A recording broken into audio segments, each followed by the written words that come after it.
Think back, if you could, to what it must have been like when the telephone was first invented back in 1876. The way people communicated was literally changed forever. New technology is now, we feel, positioned to have a similar impact on our industry, athletics development. Today we're going to briefly talk to you about 4 specific examples of what we found in our research as how universities are using technology to support their fundraising operations. My name is Rob Norris. I'm here with Craig Decker, Jason Hill, and Taylor Wood.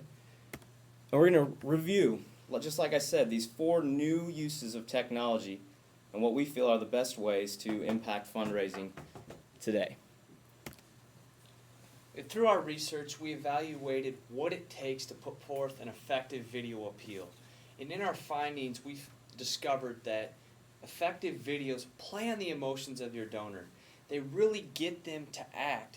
And many of the effective ways of doing so is having a showcase of a key individual within the department that can help the donor find a value personalization. And what that means is the donor is able to find a way where they are individually able to relate to the video in the cause because of a focused, direct message within the video. Videos need to have a direct call to action. Oklahoma State has a video out there that directly took the donor to a information to give page. So effective videos are able to call that donor and have them act upon that.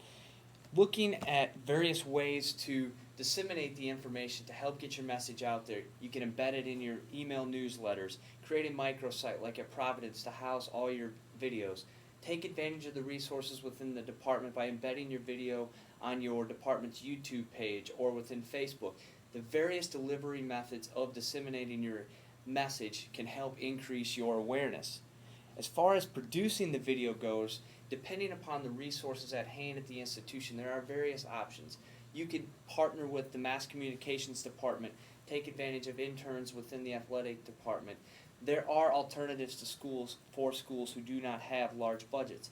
If institutions are willing to put forth the capital to invest in an outsourcing production, such as that at the University of Northern Iowa, you're able to witness enhanced aesthetics to creatively attract the donor. They will provide measurable statistics to allow the development staff to better track the results and embed direct calls to action, as I previously mentioned, at Oklahoma State. These types of technologies, coupled with personal URLs, as Rob will discuss, are just some of the many ways we discovered through our research. Yeah, and one thing that we noticed as we talked to everybody throughout the months of our research is people looking to generate new prospects and engage new donors. And one really interesting technique was the use of a personal URL. Now, a personal URL is simply a website that is designed for a specific person. And when I say specific person, it could be 1 person, 100 people, 1,000 people, or more. I'm going to use an example of Seton Hall and the way they use their personal URL campaign to reach out to over 19,000 individuals. And just as an example, as you can see, for my specific name, Rob Norris, the website designed for me would be robnorris.alwaysapirate.com, or any other name of any other donor's prospect they may have had. Now, in the fall, they sent out 19,000 of these postcards, or a similar postcard, that had the personal URL website on it, to over, like I said, 19,000 people. And these were new prospects, season ticket holder non-donors, alumni non-donors, friends of the university, several individuals they were looking to engage.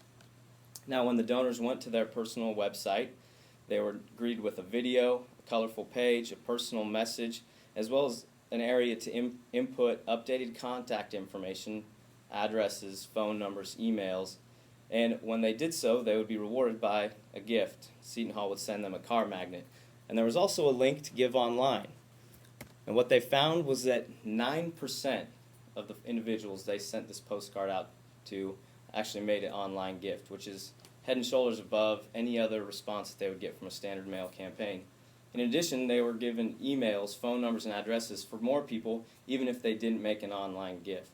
And now what they have are dozens and hundreds and thousands of new donors and endless possibilities to use these personal websites in the future, such as for event promotion or other segments within the university, that might not be reached through a standard mail campaign. And now Jason's going to take you through a little bit of the social media strategies that we found people were using. Thank you, Rob. As I'm sure you're very aware, social media has been quite a hot topic over the past few years, and we saw this reflected in our discussions with administrators over the past seven months. And in discussing social media, obviously the main platforms that came up were Facebook and Twitter, and mostly these are being used by athletic departments as communication tools, usually by the marketing department, in order to provide information to fans about upcoming events and upcoming promotions. But there may be other uses of social media, and we've kind of seen this in our discussions.